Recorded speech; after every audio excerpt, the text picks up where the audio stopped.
Good evening, everyone. My name is Evan White. I'm the director of Stories on Stage Davis, and on behalf of our event, the Yolo County Library, and the Friends of the Winters Public Library, I would like to welcome you to this very special evening with Reyna Grande. Tonight is the result of a first-time collaboration between our three organizations, and we're delighted to have you join us. Stories on Stage Davis has celebrated powerful stories since it first began 8 years ago. And while the pandemic has changed how we presented this most recent year of stories, it has not changed our commitment to celebrating the written word. Our partners at the Yolo County Library, also champions of the written word and the power of books, were as excited as we were by the chance to bring our community together for an event like this. When we first began discussing what our collaboration might look like, we knew we wanted to present an evening that spoke to endurance and strength of spirit and to overcoming obstacles, prevalent themes for all of us from this past year. As we considered authors whose work spoke to these themes, one name was at the top of our list from the very beginning, Reyna Grande. Before we hear an excerpt of Grande's memoir, The Distance Between Us, I'm very pleased to share that our opening story this evening is by Abby Tinsley, a current Winters High School student whose nonfiction personal essay titled Dark Days Don't Last was selected by Grande as the winner of our Tell Your Story writing contest. In choosing Tinsley's essay, Grande explained, "What I loved about Dark Days Don't Last is its range of emotions and the writer's journey. There is both an innocence and maturity in the piece. We get a glimpse into the writer as a little girl, but we also get a glimpse of the young woman she is today, one who has realized that letting go of what cannot be changed and learning to move on are part of the healing process and of growing up." Reading Dark Days Don't Last is Gabi Batista, a Sacramento-based actress who has appeared in productions for Capitol Stage and with the Davis Shakespeare Festival. We'll hear from Tinsley about her story after the reading, but first, here's Gabi Batista reading Dark Days Don't Last. Dark Days Don't Last by Abby Tinsley. When I was 5, I lost my mother. It was hard for me to understand that she was never coming back. Seeing her casket really made me understand that there would be no more of her cooking, no more holding her finger as we crossed the street, no more being tickled by her or playing patty cake, no more going to the park with her, and no more riding public transportation. While I was sad about losing all of that, I stopped having to worry if she was okay or not. There was no more seeing Mommy in pain, staying in shelters with her, going to court and watching my parents fight over me, and no more trying to understand why they couldn't be together. The day after we had gone to see her at the hospital, my father and his on and off girlfriend told me together that my mother had passed away. I remember understanding that they were sad, but I didn't know why. I was 5. I hadn't experienced death. When they told me we were going to see her, but she wasn't going to be alive, I was just excited to see her. Like I said, I didn't quite understand what alive and not alive truly meant. We got dressed up and went to a church. When we arrived at the lobby, lots of my family was there and were preoccupied with conversation. While their attention was away from me, I took the opportunity to run into the church before everyone else alone. I was met with a harsh reality. My mother was in a wooden box with a purple velvet interior. Her hands were holding roses and placed neatly on her stomach. She was cold and smelled strongly, mostly of the many roses on her casket, but also of more unfamiliar smells. The foreign scents were like a mask. They were there to cover up the natural odors my mother's body would have emitted. Her eyes were shut but relaxed. She had gold earrings on and a light green shirt. She didn't look quite like the mommy I knew, loved, and remembered. She never wore makeup or earrings when she was alive. She didn't smell the way she did before. I had never seen her so stiff and breathless. She wasn't asleep. She wasn't even there. She looked more peaceful there than she did at the hospital, but I wished that she was warm and breathing again. It was a terrifying experience, but it got the message through my head that I'd never see her again. I had nightmares after seeing her in her casket. One I'll never forget was when she was rising out of her casket to tickle me. It was just unsettling. The saddest part was that everything seemed to be falling into place before she passed away. My parents were getting along, and she was going to move in with us to help take care of him while he was recovering from his surgery. Daddy always told me it only meant that they would be best friends again and not a couple. But my heart was filled with hope that they would be more. I've now realized that the reality of it all is, if it didn't happen, it probably wasn't meant to. Trying to imagine all of the possible better outcomes just make me feel sad and powerless. It's better to just accept the things I can't change. Over time after my mother's passing, I've remembered less about her. I knew that I needed to move forward.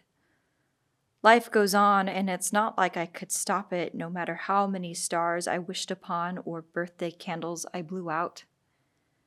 My mother's death wasn't easy.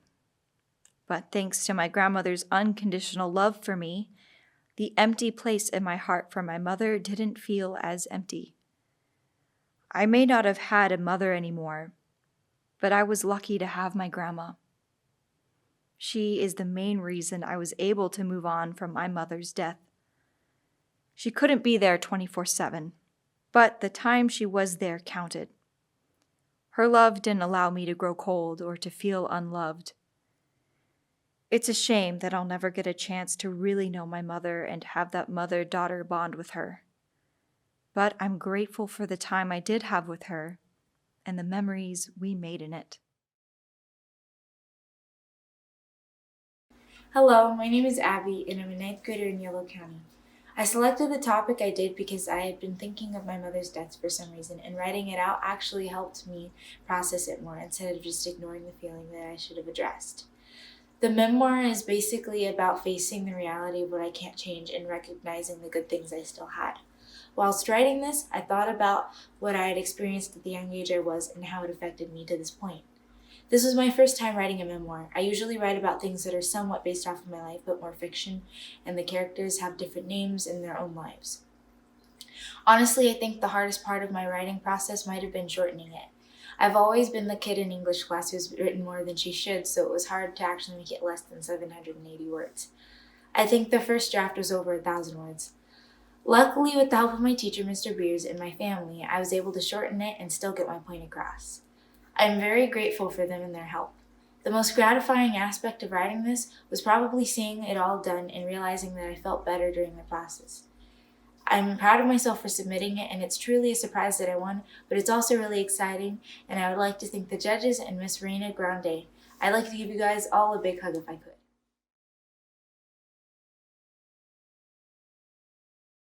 Thank you, Gabi, and thank you, Abby, for sharing your story with us. While many of you are no doubt familiar with tonight's headliner, I will say a few words of introduction for those of you who are new to her work. Reyna Grande is the author of the acclaimed bestselling memoir, The Distance Between Us, its sequel, A Dream Called Home, and the novels Across 100 Mountains and Dancing with Butterflies. Grande's honors include the American Book Award, the International Latino Book Award, and in 2012, she was a finalist for the National Book Critics Circle Awards. Reading the excerpt from The Distance Between Us is Leah Sanginiti, a Bay Area-based actress, writer, and musician who has performed in venues throughout North America and is a theater educator at Davis Waldorf School. After the reading, we'll be joined by Anthony Wright, a Yolo County Library Advisory Board member, for a live Q&A with Grande. First, though, here's Leah Sanginiti reading The Distance Between Us. This is an excerpt from Reyna Grande's The Distance Between Us. In June of 1990, 5 years after we arrived in the U.S., Mago made history. She became the first person in our family, from either side, to get a high school diploma. I became the third person, after Mago and Carlos, to graduate from junior high. My little accomplishment might not have been much to be proud of, but I told myself that this was just the beginning. Through all his talks of the future, my father had instilled in me something I could not put a name to in English, but in Spanish it was called ganas. When my father beat me, and in his drunken stupor called me a pendeja and an hija de la chingada, I held on to the vision of the future he had given me during his sober moments. I thought about that vision when the blows came, because the father who beat me, the one who preferred to stay home and drink rather than to attend my band concerts or parent-teacher conferences, wasn't the same father who told me that one day I would be somebody in this country. That much I knew. A second thing to celebrate was that the month before, our green cards had finally arrived. We had become legal residents of the United States. Finally, we could let go of our fear of being deported and look to the future with hope. Papi said, "I've done my part. The rest is up to you." And the three of us clutched our green cards in our hands, imagining the possibilities.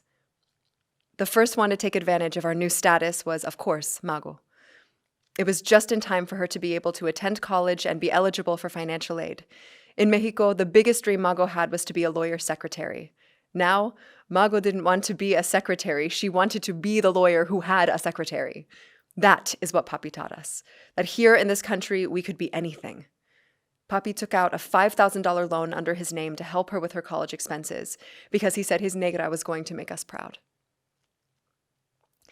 In the summer, I attended band camp at Franklin High School because that was now my new school. I was glad Franklin had a marching band. I liked Burbank's little band, but all we did was have a couple of concerts each year. But here at Franklin, we would be doing parades, football games, pep rallies, and lots of other things we didn't do at Burbank. The best part was that the school provided each student with a marching uniform. It was navy blue and gold, and it had Franklin's mascot, a panther, on the front. The only thing they didn't provide was the marching shoes, which Mago bought me with the money she earned at a collection agency where she now worked part-time. Every day we did drills and practiced marching around the football field. During our breaks, I would find a quiet spot to eat my lunch away from the rest of the band members. I hardly knew any of them. There was one boy, Axel, whom I had met in the band at Burbank. He was a year ahead of me, so this was my first time seeing him since he'd graduated from Burbank. He had his own friends now, and I was too shy to say anything to him except hello in the mornings. After years of being laughed at because of my name and my wetback accent, which I still had no matter how good my writing skills had gotten, I was a full-blown introvert. I looked at Axel and his friends, and I wished I had the courage to go sit with them. Instead, I hid behind my eyeglasses and buried my nose in the Stephen King novel I had brought. Band camp made the summer go by quickly. Next thing I knew, August came to an end and September was upon us. On the 7th, I would be turning 15. I wouldn't be having a quinceañera, as I had always dreamed of. Papi said those kind of parties were too expensive. A few months before, we had finally moved into the 3-bedroom apartment so that Mago, Carlos, and I could have privacy. Papi said we were too old to be sleeping in the living room. Now with his and Mila's part of the mortgage being much more than before, Papi said there was no money for anything else, especially a party. Instead, that Labor Day weekend, he was taking me to Raging Waters for the first time. I told him he couldn't fool me. We weren't going there to celebrate my 15th birthday. We were going there because Kingsley Manor was having an employee summer picnic. He said he wouldn't be going if it weren't for my birthday. I replied to him in English with a word I'd picked up at school from the other kids. Whatever. A few days before our trip to Raging Waters, I came home exhausted after band practice. Mago arrived after I did. Together, we cleaned the apartment and made sure all our chores were done before Papi got home. He didn't like coming home to a dirty house. Carlos wasn't back yet. That whole summer, he'd been going to the park to play soccer with his friends. We told him to get back before Papi arrived from work. Papi didn't like us to have to be out in the streets until when it was too late. When Papi and Mila came home from work, there was still no sign of Carlos. "Where's your brother?" he asked. We told him we didn't know. He grabbed a beer from the fridge and went to his room. Soon it was 7 o'clock, and we still had no idea what was keeping Carlos. He had never stayed that late at the park. Mago and I asked Papi if we should go look for him, but he shook his head no. "You can't be walking around in the dark by yourselves. Besides, your brother is already in big trouble. With me." Mago and I went into our room, and while I practiced my sax, Mago bleached her arm hairs. Now that she had a job, she was always doing things to herself. She bought tons of makeup and was always practicing in front of the mirror, but no matter how much she put on, she couldn't hide the scars on her face to her satisfaction. Then she came home one day with a pair of underwear that had padded buttocks because she said she hated her flat butt. Another time, she bought packets of gum that curbed her appetite because she said she was too fat. "Come here, Nena. I'll do your arms. They're hairier than mine," she said. "And look, when you bleach the hair, it makes your skin look lighter," she said as she extended her arm for me to see. What saved me from getting my arm hair bleached was that we heard the door open, and we ran out to the living room to see Carlos being carried in the arms of two men. "What happened?" Mago said as we rushed to help. Carlos's face was pale and covered in sweat. He groaned with every step the men took. They carried him over to the couch. "His leg is hurt," one of the men said as he wiped his dirty, sweaty face with his soccer shirt. "One of the guys from the other team tried to get the ball from him and kicked his shin instead of the ball," the other guy said.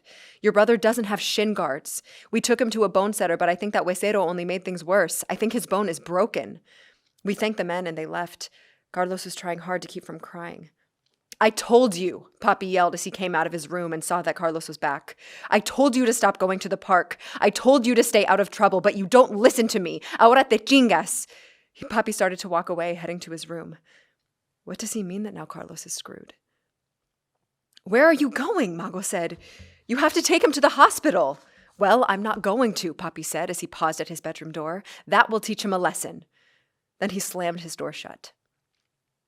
Mago and I looked at each other in horror.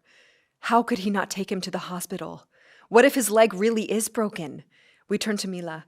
We were waiting for her to say that she would take our brother. Hadn't it been she who had always taken us to the doctor anyway? Instead, she said, "Let me try to convince him," and went into the bedroom. We sat on the couch with Carlos. He winced in pain at any little movement. He said, "It really hurts, Mago. I can't stand it anymore." And then he started to cry. I couldn't remember the last time I saw him cry. Even when Papi beat him, he held in his tears, even though this made Papi get madder and hit him harder. Mago got up and went to knock on Papi's bedroom door. I didn't know why Mila hadn't come back out. "You can't leave him like that. He's in a lot of pain," Mago said through the door. But there was no answer. She just kept talking to the door. And no matter how much she yelled, Papi never came out. Mago went into the kitchen to boil water. She came back with a pot of hot water, a container of salt, and clean kitchen towels. She poured the salt into the hot water and said that maybe that would keep the swelling down. I wished I had the courage to do something. Call 911, go get the neighbors. Something. Mago and I glanced at each other and quickly looked away, shame choking us up inside, for neither of us was courageous enough to defy our father. All night long, we took turns putting hot towels on Carlos's leg. We gave him aspirin and tried to get him to sleep. It was a long, long night for the three of us. I thought about those nights in Mexico, of how Mago had helped us pass the time by telling us stories about our father, by digging out the memories that made her happy, like the one about the day of the 3 wise men when he had brought us gifts. But that night, as Carlos and I looked at her for comfort, she could not say anything. What was there to say?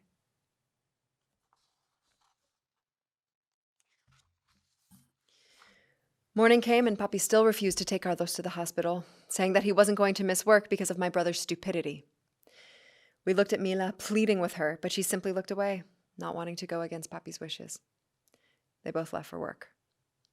Mago left for work too, promising to come back with help. That was my last day of band camp, and Carlos said I shouldn't miss it. He said, "Go, I'll be fine." But I didn't want to go. I couldn't go and leave my brother like that. At work, Mago told her coworkers about our situation, and they volunteered to help take Carlos to the hospital. They arrived during their lunch hour. It took 5 people to get Carlos out of the house. 2 were supporting him by his shoulders, and the other 3 were holding up his legs, being especially careful with the left leg to keep it from moving. Any little movement would make Carlos cry out in pain. Just as they were about to put him in the car of one of Mago's coworkers, Papi got home. "I came to take him to the hospital," he said, as he got out of his truck. "Well, it's too late now," Mago said. "I'm the one who is taking him." "He's my son. I'll take him." Mago stared angrily at Papi, and I thought she was going to argue with him about it. But she was smart enough to realize that Carlos had to get to the hospital, and it didn't matter who took him as long as someone did. She asked her coworkers to put Carlos inside Papi's truck.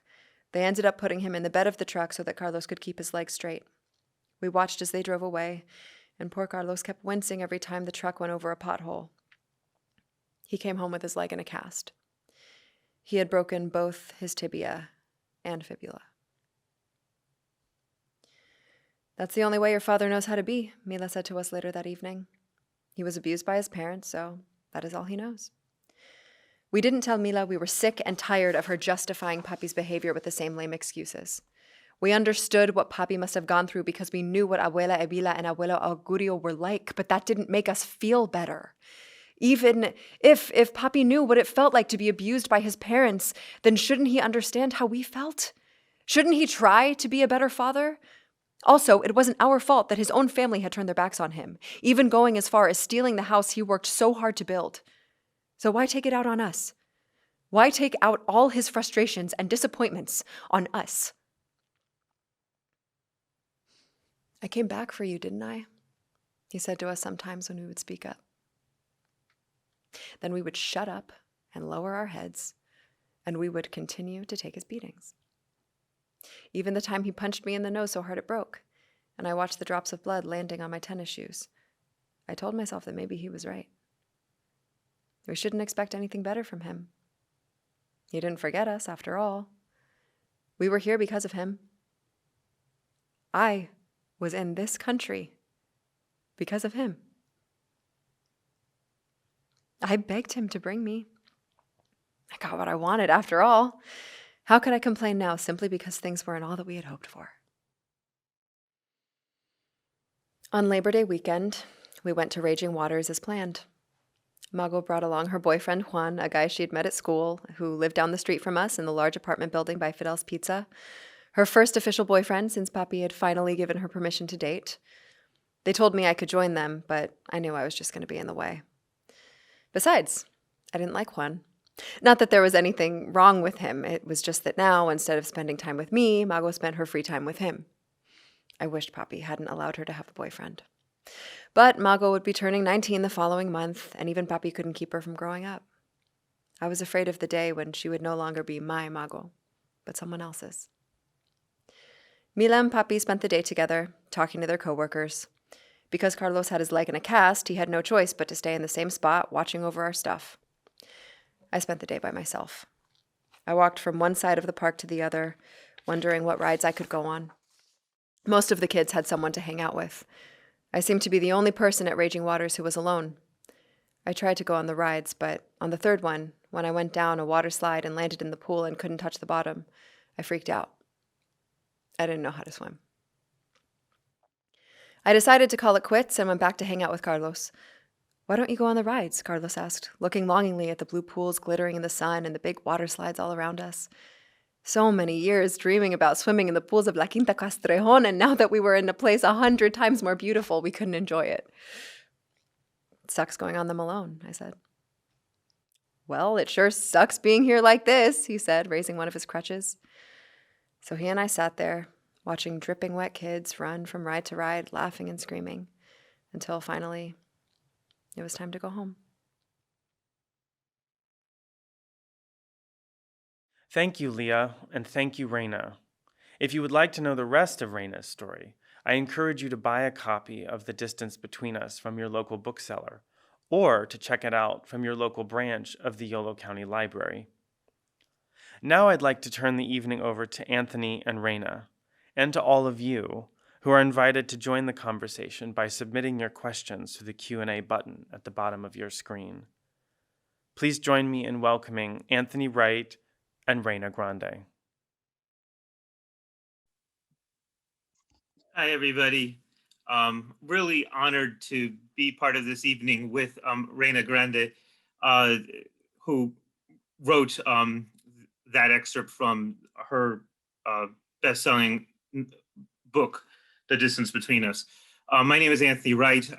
My day job, I run an organization that advocates for access to healthcare called Health Access California, and works on an effort including to make sure that everybody has healthcare regardless of immigration status. But my other hat that I'm here today is as a proud member of the Yolo County Library Advisory Board, and I'm pleased that the Yolo County Library, along with Stories on Stage Davis and the Winter Friends of the Library, have sponsored this event. I want to thank them. I want to thank Leah and Gabi for their presentations, and especially to Abby for her wonderful submission that we were able to spotlight tonight. We're really excited to have Reyna here. And, Reyna, I would just want to ask, since we heard Abby's story, and you were the selectors, what are your hopes for Abby now that you read and selected her story as the contest winner? You, in your book, talk about entering a number of writing contests and winning. And what are your hopes for Abby as she starts her writing career? Yeah, hello. It's so good to be here. I won a writing contest when I was in 8th grade. I was 13. And after I won that contest, I haven't stopped writing since. So that's kind of what I hope for Abby, that she doesn't stop writing. I hope that winning this contest has given you more motivation to keep telling your story. Hopefully one day it could turn into a whole book, a whole memoir, book-length memoir that we can all read. Definitely, I enjoyed your story so much, and it was very sad, but I also write very sad, as you could tell from the excerpt. I always try to channel all of my emotions into my writing, and that's something that I really loved about your piece as well. So good luck with everything, and I can't wait to one day be able to read your books. Well, that's a wonderful sentiment, I think, and appropriate. Abby mentioned something that it really actually helped her process her own emotions, process it more, her own emotions and her own thinking, and clearly that's something that you had to deal with in writing your books, especially your memoirs. Talk about that in terms of what you needed to do to if you did learn something in writing about your childhood, your growing up, your immigration to the United States. What are the things that surprised you in that process? Yeah. Well, I have to say, as I was listening to the excerpt being read, it was so hard for me, like putting myself back in that moment, when I'm 15 and I was dealing with this very difficult family dynamics with my father. It definitely, when I was writing The Distance Between Us, it was such a challenging book to write because of that, like constantly having to revisit, because when you write memoir, you're not just writing what happened, but also how it felt. So you have to like relive all of those moments again, but also all the emotions, you have to feel them again. And that was a very painful thing to do as I was writing the book. But what was really surprising to me when I finished the book was how free I felt. I feel so liberated from all of these emotions that I had carried with me all this time. And they were so heavy on me, like weighing me down. And then after I finished writing the book, I could finally breathe, and I could finally feel that Mm-hmm. I had set myself free. by writing about these moments.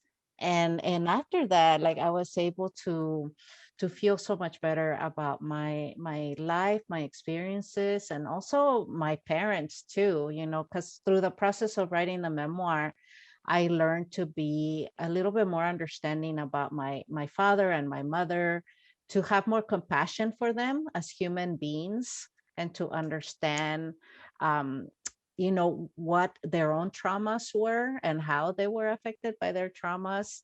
So I was able to see them through a writer's eyes, not, instead of just the daughter's eyes. And looking at them through the writer's eyes definitely helped me to see them with more compassion and more understanding. Both Abby and Abby talked about, that she actually started with fiction writing, and but was doing this as a nonfiction memoir essay. You started with your books with fiction. Um, how is it different, and why did you start there and move to memoirs, or is it partially because of this issue of trying to have to process some very deep things in your past? Yeah, definitely. For me, that's why I love fiction so much, because I was able to write about my own experiences, but in a way where I wasn't the protagonist. So with fiction, you know, you create the characters, you create a protagonist, you can write about your experiences, but also you can um, use your imagination to change them. So there's a distance between you and the story when you write fiction, but when you write memoir, you are the protagonist of the story. You know, there's no running away from it. And that can be very it could be such a vulnerable act, you know, where you feel so exposed, and it can be very difficult. So I shied away from memoir too for a long time. Besides, like I would just write on my journal about my own experiences, but I wasn't writing stories that were, you know, strictly memoir. I was fictionalizing a lot of stuff. And it wasn't until I wrote and published my first two novels that then I started to write memoir, because I felt a little bit more confident in my writing skills, but also emotionally, I felt a little bit more mature to be able to then start writing about my own experiences. Did you feel like you had to either, there's places you couldn't go, or that you had to change some things, or like I'm sure that there was, you talk about a lot of folks in your past, include various family members, and I Mhm. don't know if you had to have those negotiations with family members. Yeah, well, one thing that I really struggled with was writing about my dad, because at the time that I was writing the memoir, my father had been diagnosed with liver cancer. And so that year that I was writing the book, my father was dying. And it was so hard for me, because every time I sat down to write, I became a teenager again, you know, writing about the father that I had as a teenager. And as you could see from the excerpt, my father was a very complicated man, you know, very violent at times. And I became a teenager again as I was writing. So then all of these emotions that I had when I was a teenager would come out, you know, like a lot of anger, a lot of resentment towards him. And then after I finished writing, I would go see him at the hospital. And I had to like mentally make a switch and remind myself that the father I was about to go see was not the father that I had been writing about that day. And it was really hard to be juggling these two fathers. So that was one thing that I struggled with as I was writing the book. We're starting to get questions in. One of them goes right to the heart of that, which is, do you really feel like you forgave your father? Yes, I did. I did forgive my father, because when I look at my father, I know that he had his shortcomings as a parent. He definitely will never win an award for parenting, but he also gave me something that I really treasure, and that was the value of higher education.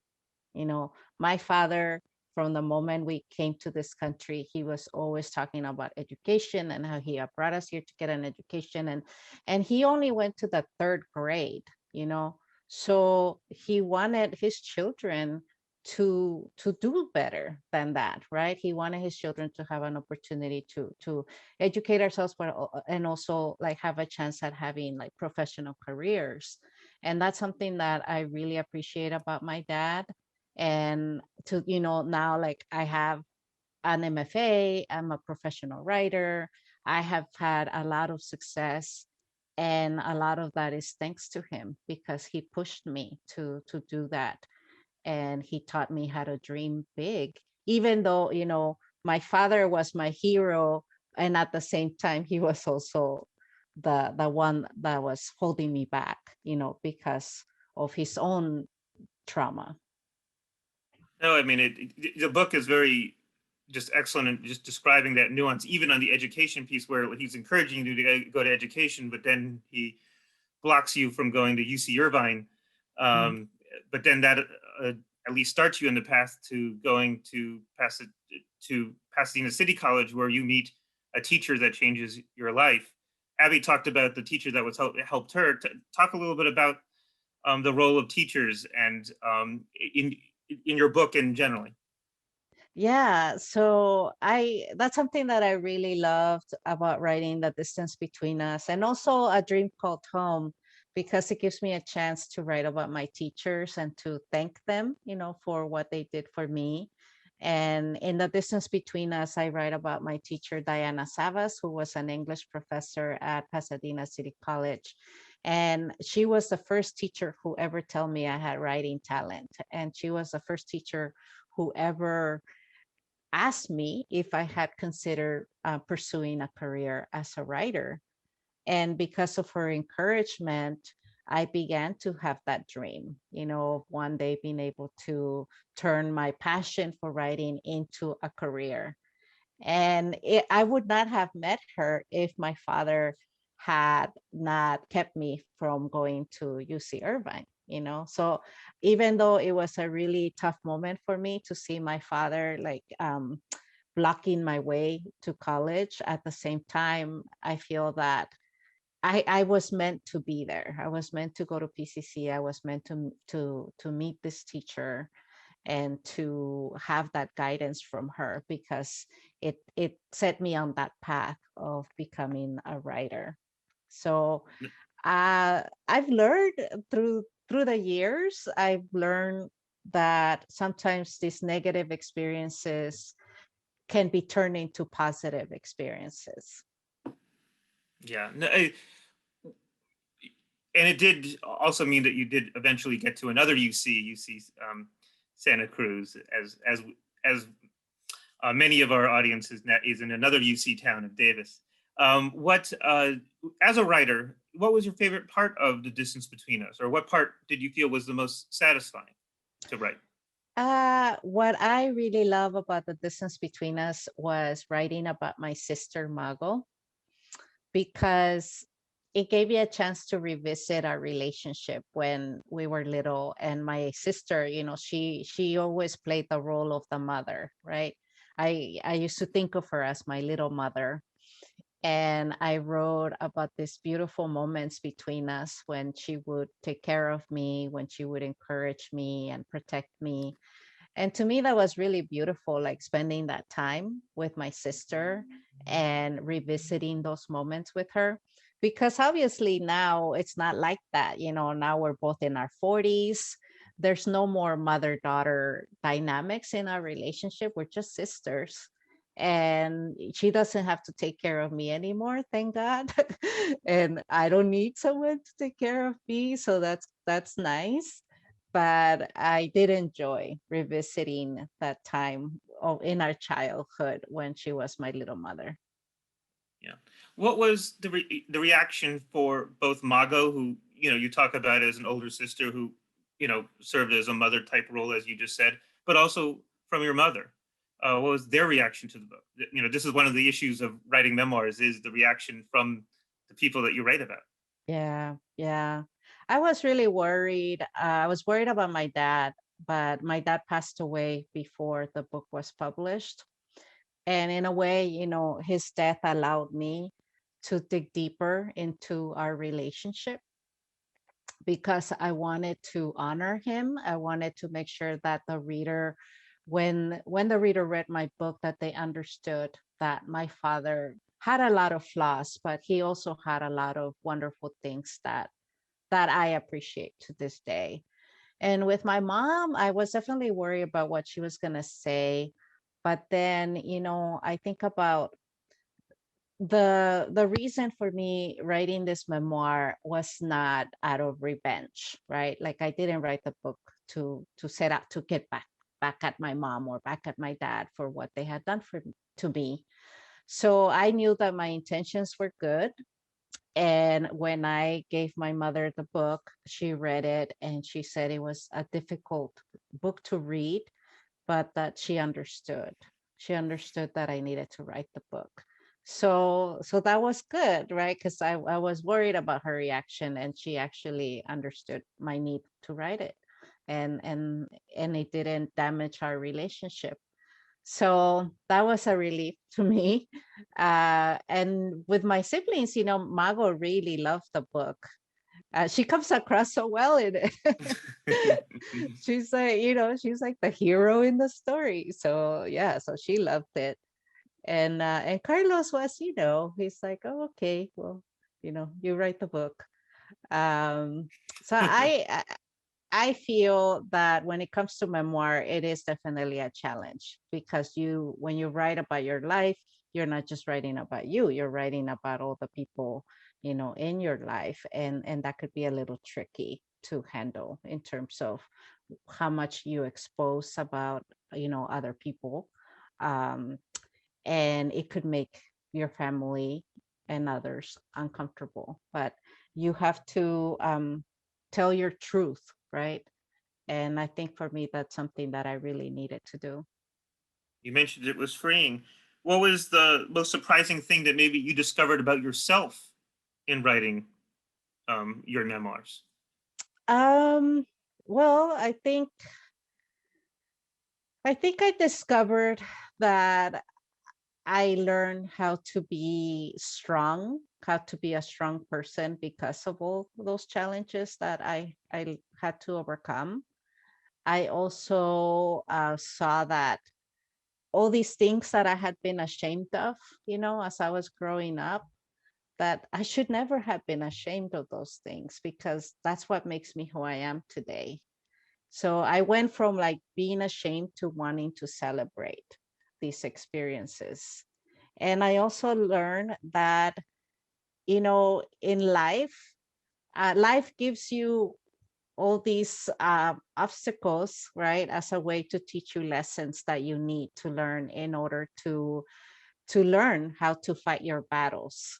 And that's something that as an adult now, I feel very prepared to fight my battles because of all the challenges that I had as a young girl definitely prepared me how to do that. How do we teach self introspection to students, especially those who want to pursue a career in writing and writing uh, in an autobiographical way? Yeah, I don't know. I don't know how to teach introspection. I feel that most kids that like to write, they already have some of that. Like they already have that curiosity to look at their lives and to reflect on them and to think about what those experiences have meant. Um, at least like judging from like my experience, and then also my writer friends that I know, like we all have that in common, that we have that curiosity to dig deeper, to sit and reflect on our experiences, and to try to come to understand them and find the meaning in those experiences. So, what advice would you give to writers, young writers, and frankly, writers of all ages? You had many contest entries to choose from, and not all could get selected. And so what advice do you have for them and frankly for our audience today? Yeah, well, I mean, when it comes to writing contests, I feel that you should not put a lot of weight to them because, if you win, it's wonderful, it's validation, right? But if you lose, you shouldn't take that as a rejection and as reflecting, your lack or your shortcomings as a writer. Contests are very subjective, and the people who are judging them, they're really looking for like a story that speaks to them. But just because your story didn't speak to a judge doesn't mean that it's not going to speak to other people. So that's something I wish I had told myself when I was young, because it really hurts, right? When you get rejected, when you don't win something. And even to this day, I mean, as a professional writer, it's all about rejection, right? Like we send out a manuscripts, and I could get rejected from, by editors. If I, try to get like my essays published somewhere, there's rejection involved. If when my books get reviewed, the reviews can be positive or negative, and that's rejection. Or even like on Facebook or Twitter, whatever, if I post something and then I don't get that many likes, I'm like, oh, I feel rejected. Yeah. So we're constantly like dealing with rejection, but I've learned how to handle rejection since I was younger because of these writing contests, because of um, teachers who rejected my work because it didn't speak to them. So I learned how not to let that get to me, and to just keep working hard, and understanding that my work is not going to speak to everyone, but whoever it does speak to, I feel that I've made a connection with them. I built a bridge with me and that person through my words. What advice would you give to parents of children who want to write if they're concerned about encouraging a career where success is difficult, where there is a lot of rejection? Yeah, well, don't discourage. That's the first thing. Do not discourage your child if they want to write and they want to be writers, grow up to be professional writers, or any creative, any creative field. I think we need to encourage that more and more in our children, because creativity is such a beautiful thing, and we have to nurture that in our kids since they're young, so that they never lose it. And it always makes me sad when I meet older kids who have started to lose their creativity because they have been discouraged. And creativity is just a wonderful thing, and we need to keep encouraging our children to be more creative, to pursue that, and to really give into that. And yeah, I mean, creative careers are risky because you just don't know, right? You don't know if you're going to be successful or not that successful. You don't know if there's going to be money. um, so I've had to struggle. I mean, I've been a professional writer for 15 years, and for the first 10 years I had to have a day job, right, to support myself, because my writing was not providing enough money for me to be a full-time writer. But for this past 5 years, I have been able to support myself mostly through my writing. um, and I feel very fulfilled as a person, because I'm able to have a career that brings me so much joy, and so much self-satisfaction, and I feel that it fulfills me. And that's something that I really want to see with our young people. I want them to find a career that brings them joy, that brings them satisfaction, where they feel like really fulfilled as human beings. And that's, as a parent, I think that that's what we need to help our children with that. So yeah, so any creative kid out there, for sure, let's continue to support that creativity. And last couple of questions. Who inspires you now? Who inspires me now? Well, I guess different people. I mean, my family inspires me, my kids. I have a son and a daughter, and my daughter actually wants to be a writer, and she's been writing her stories. And sometimes we have brainstorming sessions, and she tells me all about her novel ideas. And I think that's really wonderful. So I feel, if my kids see me working, they see me creating, using my passion to create art. I hope that also encourages them to do the same. And of course, being part of the Latino writing community is something that encourages me too, because Latino writers have a difficult time getting published. They're usually not published enough or underpublished, underpaid. And being a Latina writer makes me want to work hard to make sure that my books are successful, because if my books are successful, that will open the doors for other Latina writers as well. So that encourages me to keep working hard. Well, you are an inspiration, and not just for me as a Latino, but as just a writer. And your book was a wonderful read. I suggest if people haven't to do so. What's next for? Last question. What's next for you in terms of projects or books coming forward?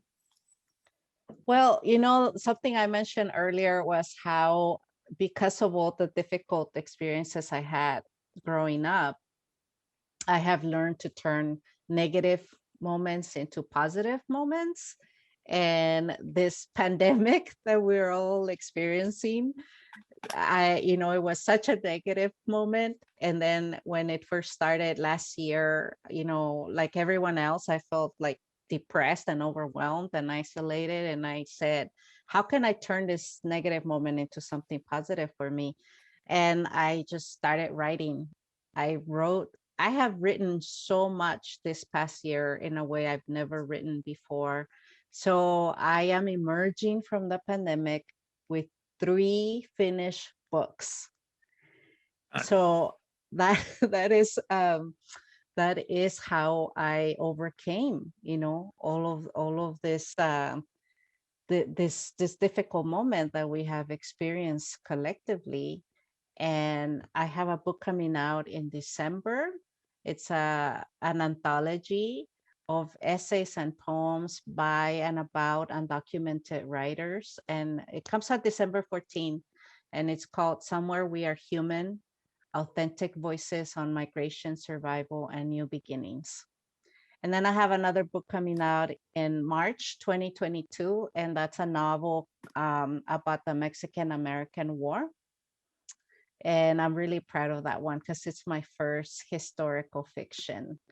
And it touches on the Mexican-American War, which is a war that I really wish we could talk more about as a society in this country, because I feel that it would help us understand more about the dynamics between Mexico and the US, even to this day, right? The very complex and complicated relationship between the two countries.